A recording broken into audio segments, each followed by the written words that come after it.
আমি ডাক্তার খান হাসানুজ্জামান, খান media academy থেকে সবাইকে শুভেচ্ছা। ডাক্তারি জ্ঞানে ডাক্তারি পরামর্শ সবার জন্যই। কখন ভয় পাবেন ডাক্তারের কাছে আসবেন, কখন ভয় পাবেন না, এটি নিয়ে আলাপ করব। আজকে টপিকসটা হচ্ছে কোমর ব্যথা, যেটা খুব কমন। কোমর ব্যথা হলেই সেটা যত বড় বেশি ব্যথা হোক না কেন, সবসময় যে ভয় পেতে হবে তা কিন্তু নয়। অনেক সময় লম্বা সময় বসে অথবা দাঁড়ায় কাজ করলে কোমর ব্যথা হতেই পারে, এবং সেটা দেখা যাবে যে অনেক বেশি পরিমাণে হতে পারে, কিন্তু সেটা ভয়ের কিছু নাই, এটা মেকানিক্যাল। এটা পেইন কিলার খেলে 2-4-5 দিনের ভিতরে এটা এমনিই ঠিক হয়ে যাবে। আবার অনেক সময় আছে বয়স্ক মানুষের যদি কোমর ব্যথা হয় এবং উঠতে বসতে কষ্ট হয় এবং ধরে নেওয়া হয় যে আপনার কোমরের হাড্ডিতে ক্ষয় হয়েছে, এটাকে আমরা লাম্বার স্পন্ডোলোসিস বলি।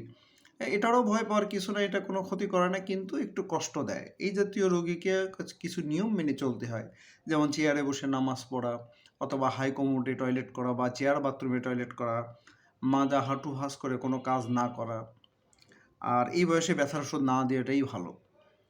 আর আছে যে জিনিস নিয়ে ভয় পেতে হবে, তার ভিতরে একটা ইম্পর্টেন্ট জিনিস হচ্ছে ইয়াং মানুষের যদি এরকম হয় যে কোমর ব্যথা রাত্রিবেলায় বাড়ছে এবং ভোরবেলায় খুব কোমরটা জাম হয়ে আছে, শক্ত হয়ে আছে, অনেক 1 ঘন্টা 2 ঘন্টা পরে আস্তে আস্তে কোমরটা একটু হালকা হলো, এটা কিন্তু একটা ভালো একটা রোগ বলি আমরা, সেটাকে আমরা বলি অ্যানকালোজিং স্পন্ডিলাইটিস।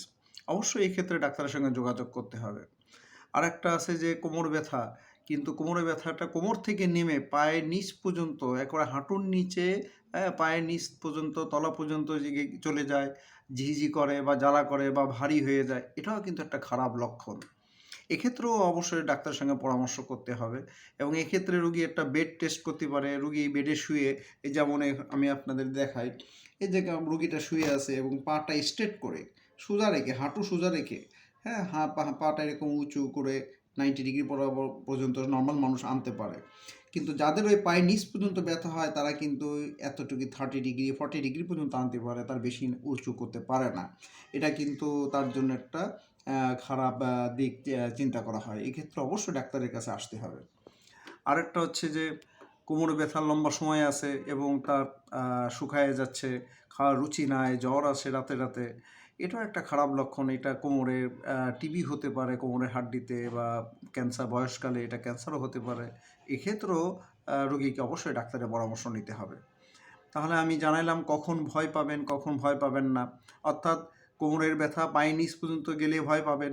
কোমরের ব্যথা যদি ইয়াং বয়সে রাতে হয়, ভোরবেলায় শক্ত হয়ে থাকে, তাহলে ভয় পাবেন। কোমরের ব্যথার সাথে যদি শরীরের ওজন কমে যায়, খাওয়ার রুচি না থাকে, রাতে রাতে জ্বর আসে, তাহলে ভয় পাবেন। অন্যথায় যতই বেশি ব্যথা হোক, ভয় পাওয়ার কিছু নাই। সবাইকে ধন্যবাদ।